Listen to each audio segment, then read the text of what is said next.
Ontario may be known for its stunning landscapes and historic charm, but beneath the surface lies a darker, chilling reality.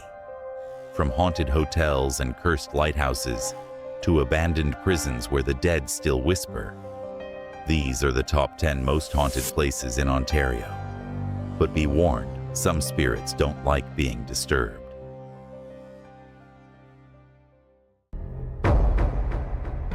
One, Niagara Park's power station, the grieving woman in the fur coat. Hidden beneath the awe-inspiring roar of Niagara Falls lies a much quieter, more chilling tale, one whispered through the walls of the Niagara Park's power station, a century-old building that hums not just with electricity, but with sorrow. Built in 1905, this station was the brainchild of industrialist William Rankine, a man whose ambition helped power Ontario into a new era. But William's life was tragically brief. Shortly after marrying his young wife, Annette, he succumbed to congestive heart failure, leaving behind a grieving widow and an empire he never truly got to see thrive. Heartbroken and unwilling to let go, Annette turned to mediums and psychics, begging them to bridge the gap between life and death. Seances were held, whispered voices filled darkened rooms. But William never came, and then Annette vanished. No farewell, no trace, just gone. That's when the sightings began. Staff working late reported a well-dressed woman in a fur coat wandering the thrust deck, silent and solemn. She appears out of nowhere, always looking, always searching. Cameras malfunction, lights flicker, and some swear they've felt a cold hand brush their shoulder, only to find no one behind them. To this day, many believe it's Annette, eternally roaming the power station, still calling out for William in the hum of the turbines and the shadows of the past. Step carefully if you visit, because not all spirits are ready to rest.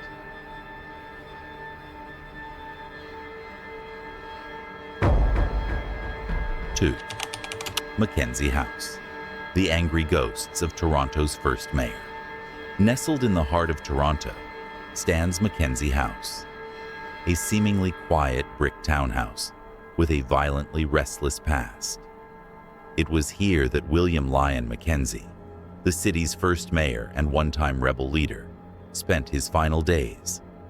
He moved in during 1859, only to die in the very same home just 2 years later, leaving behind his wife and 14 children, and, many believe, something much darker.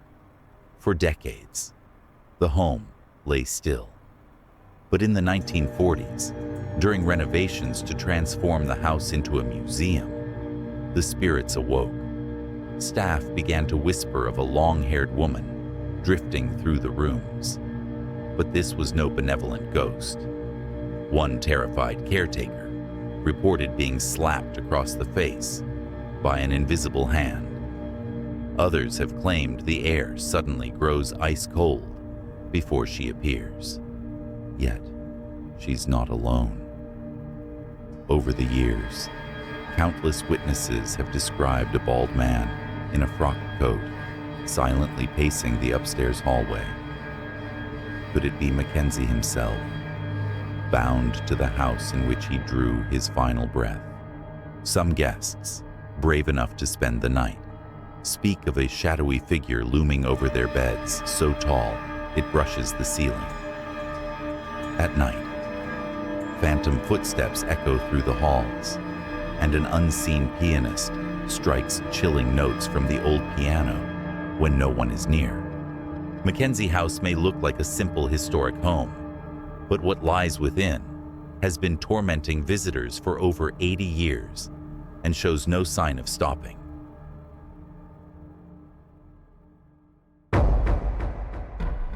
Three, Gibralar Point Lighthouse, the keeper who never left. On the peaceful shores of the Toronto Islands, far from the city's chaos, stands a lonely stone sentinel, the Gibraltar Point Lighthouse, the oldest lighthouse on the Great Lakes. But behind its weathered walls lies a mystery that's lingered for over 2 centuries. The year was 1813, and war raged across Upper Canada. J.P. Rademüller, a German immigrant and the lighthouse's first keeper, stood vigil night after night, guiding ships to safety through the dark waters of Lake Ontario. But one night, during the Battle of York, Rademüller vanished without a trace. Some whispered that American soldiers came ashore and murdered him, hoping to silence the light and pave the way for invasion. Others claimed he was betrayed by smugglers. His body was never found, but something stayed behind. For over 200 years, eerie moans have drifted from the lighthouse tower, carried on the wind. Strange blue lights flicker behind the windows, even though the structure has been dormant for decades.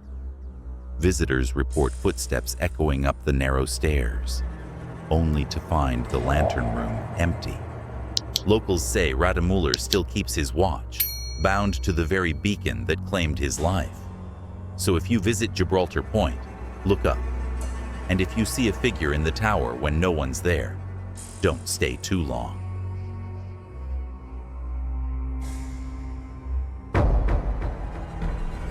Four, McBernie Park, Kingston's infamous skeleton park. By day, McBernie Park in Kingston looks like any other neighborhood green space: benches, trees, children laughing. But as the sun dips low, a bone-chilling truth rises with the mist. Locals don't call it Skeleton Park for nothing. You see, beneath the grass and gravel lies something far darker than dirt. For nearly 200 years, this park served as a mass burial ground, the final resting place for over 10,000 souls, including soldiers, cholera victims, and the Forgotten Poor. Officially, burials stopped in 1830, but the city never bothered to relocate the dead. Instead, they simply dumped fresh soil on top and turned it into a public park in 1964. But Ontario winters are cruel. The frost and thaw shifted the earth, and then the bones began to rise. Real human skeletons jutting out of the ground, some discovered by horrified children playing tag. And it gets worse.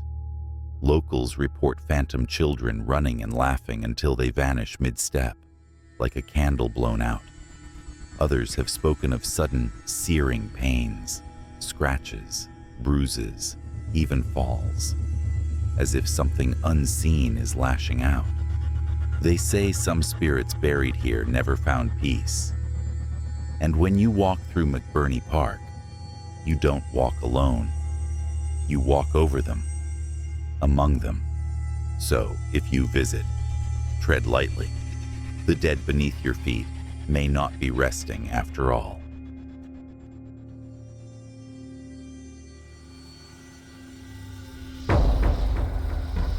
5. Kingston Penitentiary, where the walls still whisper. With iron gates that loomed for 170 years, Kingston Penitentiary was Canada's oldest and most feared maximum security prison. Built in 1835, it housed the nation's darkest souls, killers, traitors, and the violently disturbed. But while the prison officially closed in 2013, many believe not all of its inmates ever left. Now open for guided tours, this fortress is a magnet for thrill seekers, but visitors often leave with more than just history lessons. Shadows shift on their own. Moans echo from empty cells. The unmistakable jingle of keys clinks in the silence, though no guards remain. One of the most chilling tales centers around William Wentworth, the last staff member to die on site in 1961. Staff and guests have claimed to see his specter pacing the corridors, sometimes pausing at the very spot where he collapsed decades ago. Others speak of angry apparitions, faces twisted in rage, charging down the halls only to vanish inches away. Cold spots linger in cell block D, where the most dangerous inmates once rotted in solitary. Tour guides warn, this is no ordinary walkthrough. Kingston Pen may no longer hold prisoners, but its past is very much alive. So if you feel something breathe down your neck as you pass through the cell doors, don't turn around. Just keep walking.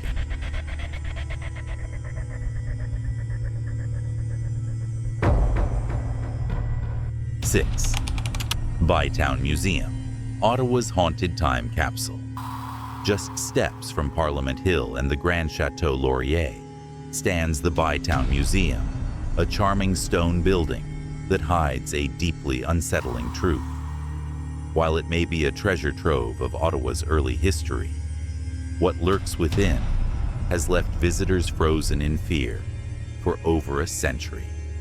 It all began during renovations in 1917 when workers reported strange disturbances, tools vanishing, icy drafts from sealed rooms, and eerie whispers when no one else was around. Since then, the paranormal activity has only intensified. Inside, porcelain dolls, part of the exhibit, have been found with tears on their cheeks, though no moisture source could be found. Guests describe drastic temperature drops, even in the heat of summer, and objects, papers, pens, even chairs, move on their own, sometimes right in front of horrified witnesses. Staff believe at least 2 distinct spirits haunt the museum. They're playful, but far from friendly. Visitors frequently report electronics malfunctioning, cameras dying, and computers going haywire the moment they enter certain rooms. The past isn't sleeping at the Bytown Museum. It's watching, waiting, and occasionally reaching out from behind the display glass. So when you visit, don't just look at the artifacts. Look behind you. You may not be alone.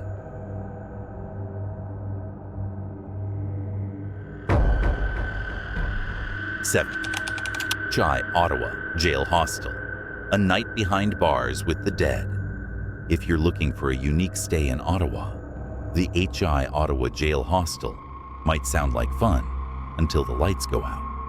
This grim stone structure once served as the Ottawa City Jail, a place so brutal it was shut down in 1972 for its inhumane conditions.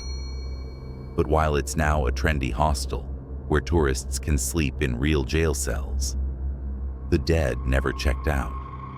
During renovations, workers uncovered a horrifying truth: bodies buried beneath the parking lot, grim remnants of executions and neglect. The original gallows still stand inside, a silent monument to the many who met their end on the rope. Guests brave enough to stay the night often hear blood-curdling screams echoing down the corridors. Some wake to find a shadowy man clutching a Bible at the foot of their bed, silently staring. Others speak of a whispering presence that glides past, murmuring in their ears as they drift into uneasy sleep. Chillingly, many guests don't know the building's dark past when they arrive, but by morning, they do. Because here, the walls remember, and the dead have stories to tell. Sleep tight, if you can.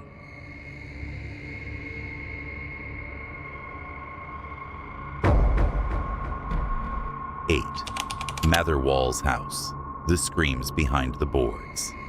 Tucked away in the quiet northern town of Keewatin, just west of Thunder Bay, stands the elegant yet unsettling Matherwalls House.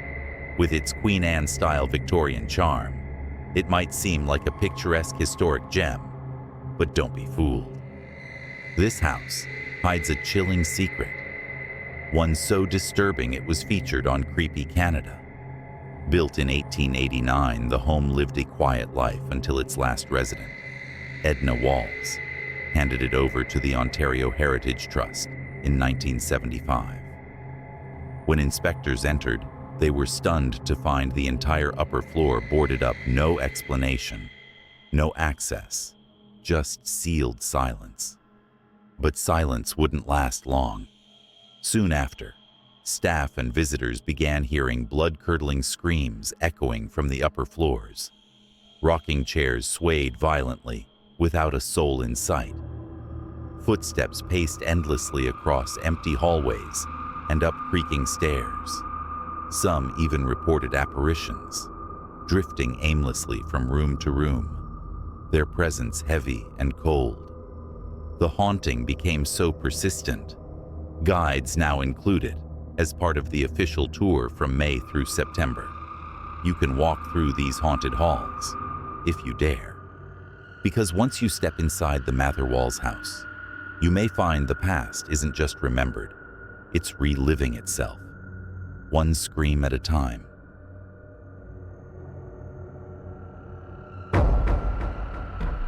9.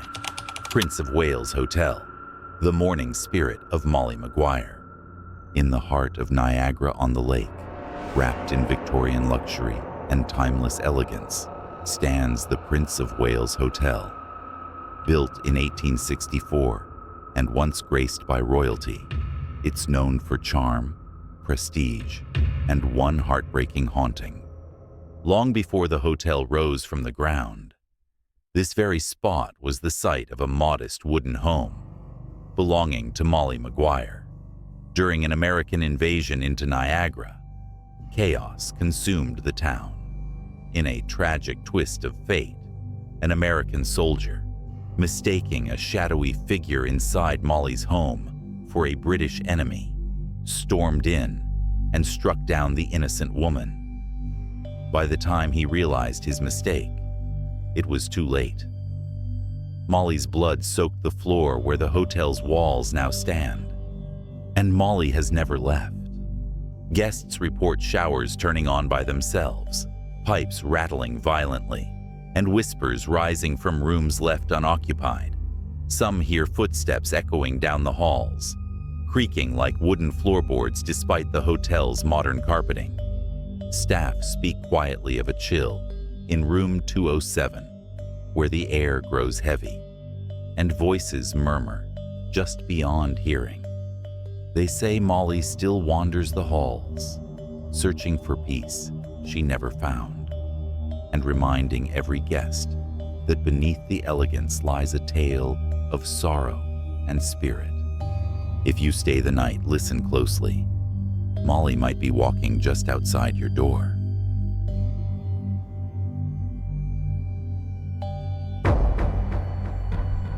10. Fort Henry, spirits of rebellion and ruin. Standing tall over Kingston's harbor, Fort Henry is a fortress of stone, memory, and restless spirits. Built in the early 19th century to defend against American invasion, it's now one of Ontario's most haunted historic sites, where shadows from the past still march through its chambers. One of the fort's most tragic tales is that of Niels von Schultz, a Swedish-born rebel who fought in the Upper Canada Rebellion. Captured and executed by firing squad in 1838, his spirit is said to roam the commander's room, draped in a tattered blue uniform, silently pacing. Visitors and staff have reported objects shifting on their own, as if Niels himself is still fighting to be heard. But he's not the only ghost within these walls. John Gunner Smith, an artilleryman, met a horrific end in a cannon explosion that tore through his body and hurled him into the dry moat. His agonized screams have been heard echoing through the fortress. Some even claim to see a bloodied figure writhing in the ditch, only to vanish when approached. And then there's the most chilling figure of all, a lantern-bearing soldier, gliding through rooms with glowing yellow eyes. One tour guide watched in stunned silence as the figure drifted past without a sound and disappeared through a wall. Fort Henry is more than a monument. It's a tomb echoing with cries of pain, rebellion, and unfinished stories. If you visit, be warned the dead do not rest quietly here. So, would you dare visit these haunted places, whether you're a skeptic or a true believer? One thing is certain.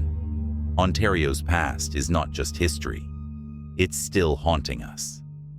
If you enjoyed this spine-tingling journey, don't forget to like, subscribe, and let us know in the comments which haunted site would you spend the night in.